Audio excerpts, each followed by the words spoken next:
Nasa ilalim tayo mga idol. Dito tayo magwe-welding mga idol sa ilalim. Ito pinakamahirap na parte mga idol pag nag-welding.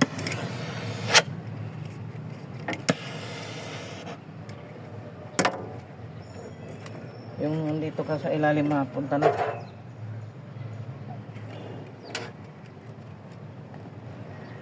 Kailangan kasing ulitin to sa ilalim.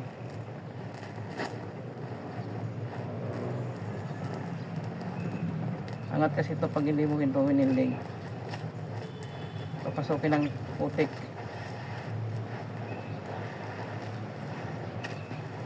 Bubulok din kaagad.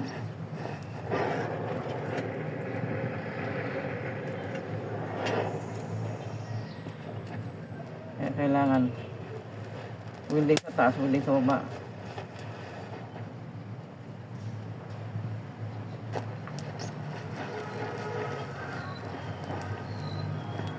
Itong mahirap na portion pag na ganitong nag-weldingan sa ilalim.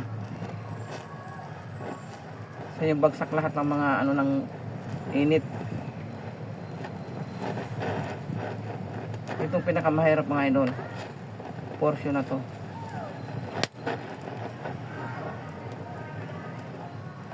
Pero kailangan weldingan mo to kasi hindi ito papasa. Hindi papasa pag ganito, hindi mo weldingin.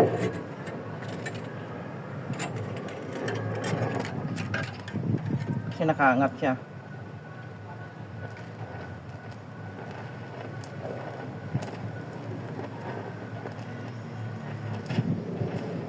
Kaya itong pinaka ano talaga mga idol, oh.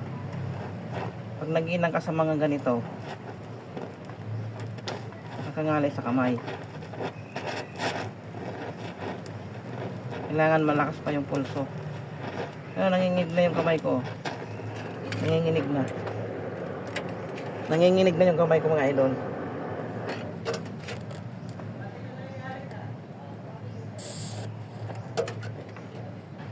Kailangan kasing ulitin to sa ibabaw sa ilalim ang welding nito.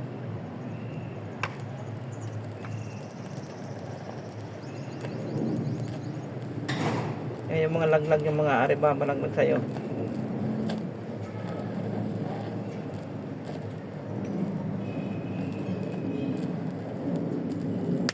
Kitang-kita kasi ito pag ini ano, pag itinaas, kitang-kita ng may-ari.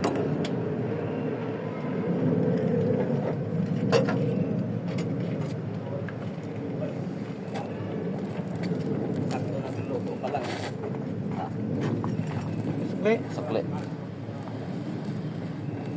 Hinihinan ko yung mga sa ilalim eh. Mano yun? Kano yung kulay? 500. Ano lang bilhin? Kapilas. Isa lang buwas. Garinda tayo mamaya. Ha? Garinda mamaya. Sobrang merinda na yan. Sobrang kain na yan. Hawakan mo muna. Sobrang tayong kain eh. Pwede na tumigas ang ano natin eh. Ay. May blood na. Pangit daw yung sobrang kain daw. Oo, pagka-blood yun.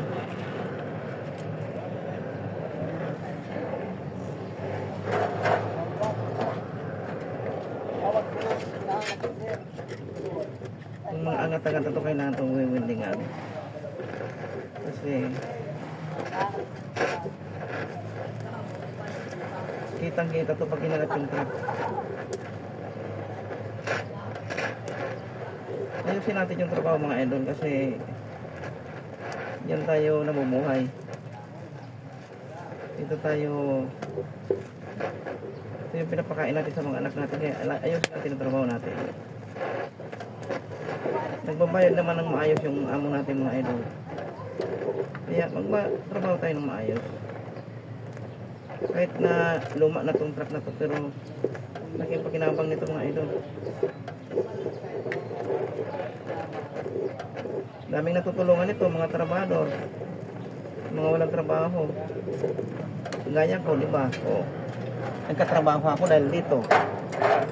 Kaya kahit ganito itong mga idol, ayusin natin. Hindi yung ano-anong trabaho lang. Ito electric ang i-welding ko dyan mga idol, electric weld machine.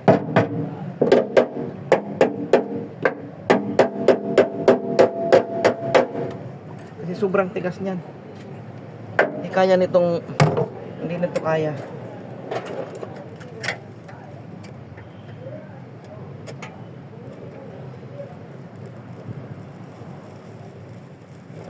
Itong portion ng itong ano, mahirap talaga.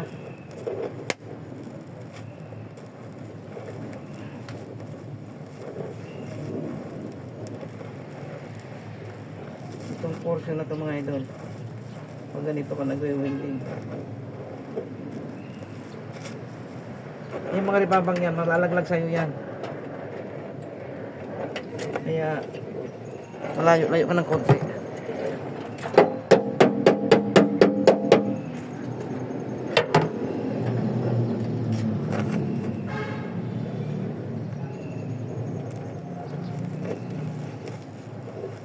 Sa ilalim ng truck to mga idol, yung ibabaw tapos na yan. Ito lang iniilan ko kasi aangat ito pag ano. Ito yung lakas ng truck. Chassis to mga idol, chassis.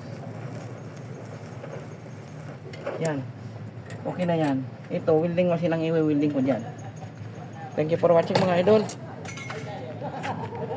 Thank you for watching. Happy Valentine's sa lahat.